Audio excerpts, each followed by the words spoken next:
Halo ibu-ibu semuanya, pasti masih banyak yang bingung dengan istilah family planning atau keluarga berencana dengan metode kontrasepsi. Yang kita tahu bahwa family planning itu adalah suatu usaha atau plan kita untuk merencanakan berapa jumlah anak kita, jarak antara kehamilan yang satu dengan yang lainnya, supaya ada perencanaan yang matang untuk nanti bagaimana masa depan anak-anak kita, generasi penerus kita.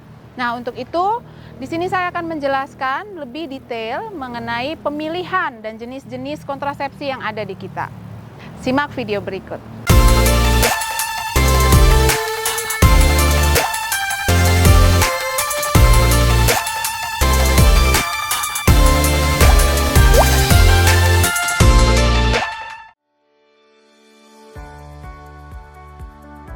Baik, jadi untuk jenis KB sendiri, kontrasepsi ya, bukan KB ya sebenarnya ya, lebih ke alat kontrasepsi atau metode kontrasepsi. Jadi metode kontrasepsi kita itu punya dua secara garis besar. Itu yang pertama adalah yang mengandung hormon, yang kedua tidak mengandung hormon. Nah, yang mengandung hormon ini apa saja gitu ya? Ada pil KB. Nah, pil KB ini juga ada banyak jenisnya. Ada pil KB kombinasi namanya, ya, yang merupakan gabungan antara hormon estrogen dengan progesteron. Yang kedua itu adalah hormon yang hanya mengandung progesteron. Progesteron only, biasanya sering disebut dengan orang kenalnya dengan emergency pills gitu ya. Nah, ada juga yang bentuk injeksi, ya, yang injeksi juga ada dua macam. Yang isinya hanya progesteron dan yang isinya adalah kombinasi antara hormon estrogen dan progesteron yang tadi sama seperti pil KB sebelumnya. Nah, yang kemudian yang ketiga itu adalah implan atau orang lebih sering menyebutkannya dengan susuk. Nah, kalau susuk ini memang isinya hanya progesteron saja, gitu. Jadi untuk yang non hormonal sendiri itu ada IUD, ya, ada kondom, ya, yang kita kenal. Jadi ada dua jenis pemilihan alat atau metode kontrasepsi yang bisa kita gunakan. Pertama, tentukan dulu ibu mau yang mengandung hormon atau yang tidak mengandung hormon. Gitu ya. Sebenarnya itu bukan fakta ya. Sebenarnya itu salah ya. Jadi banyak sekali pilihan-pilihan, terutama pil KB sekarang yang punya dosis itu yang sudah dia adjust atau dia sudah atur supaya tidak menyebabkan efek samping seperti yang tadi, jerawat, gemuk ya. Saya pikir sekarang udah nggak masanya lagi pil KB itu punya efek samping ke sana gitu ya. Dan bahkan dari panduan WHO sendiri tentang penambahan berat badan itu tidak benar gitu ya. Jadi emang lebih ke arah sugesti sepertinya ya, psikis. Jadi bawaannya setelah minum pil KB pengen makan gitu ya, tanpa diikuti istilahnya olahraga, diet makanan yang benar gitu ya. Jadi nyalahinnya ke pil KB gitu. Padahal sebenarnya tidak seperti itu ya. Kemudian ada side effect lain mungkin dari contoh penggunaan suntik ya yang mengandung hormon, susuk ya. Sebenarnya side effect-nya harusnya tolerable. Yang membuat ibu itu yang menggunakan harusnya tidak merasakan kerugian, tapi lebih ke keuntungan dari penggunaan kontrasepsi gitu. Jadi harus dicoba, harus dikonsultasikan lebih lanjut ke dokter kandungannya supaya lebih jelas, lebih paham. Jadi nggak tersesat dengan banyaknya hoax-hoax di luar sana gitu ya. Sehingga akhirnya apa? Akhirnya ibu memutuskan untuk tidak ber-KB dan akhirnya hamil. Ya kan, hamilnya anaknya sampai banyak, sampai akhirnya bingung sendiri gitu ya. Untuk penggunaan pil KB sendiri ya, yang mengandung hormon gabungan antara estrogen dan progesteron, itu sangat tidak benar kalau disebutkan jangan minum pil KB, nanti kamu hamilnya susah, nanti kamu susah untuk punya anak ya. Itu sangat tidak benar ya, itu semuanya hoax ya. Pil KB kapanpun ibu berhentikan, ya, secepat mungkin nanti dia akan kembali fertilitasnya.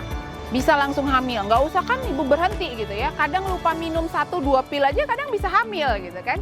Jadi tidak benar kalau disebutkan bahwa dengan menggunakan pil KB atau metode kontrasepsi hormonal, maka nanti untuk hamil lagi atau untuk punya anak lagi jadi susah. Itu tidak benar, ya. Ada lagi metode kontrasepsi yang namanya sering dibilang kontrasepsi yang alami gitu. Apa itu kontrasepsi alami gitu ya? Mungkin yang ibu-ibu di luar pada pernah tahu tentang istilah coitus interruptus ya.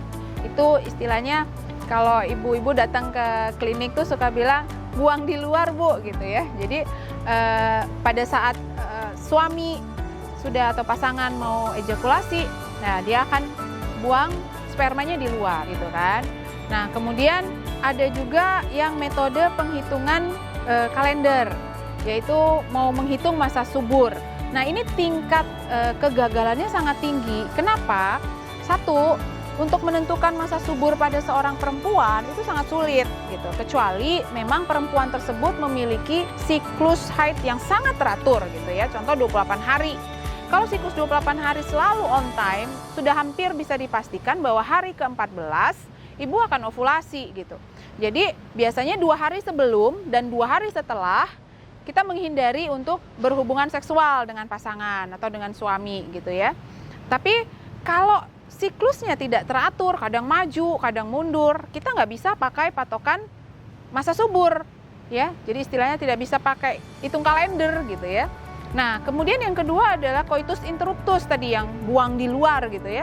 Nah, ini juga nggak bisa. Kenapa? Karena cairan mani dari pasangan, dari suami itu mengandung sperma. Jadi jangan salah, nggak cuma waktu ejakulasi doang ya. Pada saat sedang berhubungan seksual saja cairan mani atau cairan semennya keluar itu bisa mengandung sperma gitu. Makanya sering kecolongan ya kalau menggunakan metode-metode alami seperti ini.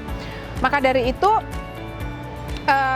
sebaiknya memang kita harus tentukan, kita harus pilih benar-benar, kita pikirkan matang-matang dengan cara kembali lagi tadi saya sebutkan, berdiskusi sedetail-detailnya dengan dokter kandungan Anda, apa yang cocok ya, apa kira-kira yang memang sesuai yang bisa saya pakai. Ini sangat penting karena nanti kembali lagi seperti tadi, family planning, keluarga berencana.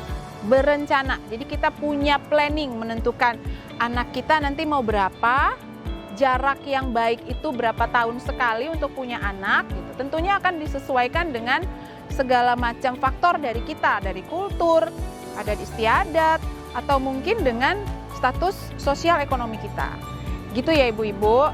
Ya, jadi semoga dengan video kali ini ibu-ibu di sana sudah sedikit ada pencerahan ya. Kira-kira apa sih beda family planning atau keluarga berencana dengan metode kontrasepsi itu sendiri. Jadi kita mau melakukan family planning dengan menentukan, memilih kontrasepsi apa yang baik untuk kita. Jadi semoga tidak ragu lagi untuk berkonsultasi dengan dokter kandungannya untuk memilih dan memutuskan jenis metode kontrasepsi apa yang paling tepat untuk ibu-ibu semua.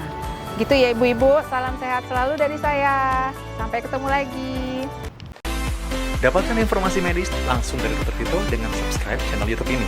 Anda juga bisa membagikan semua informasi berharga di sini dengan cara share ke teman-teman atau kenalan Anda.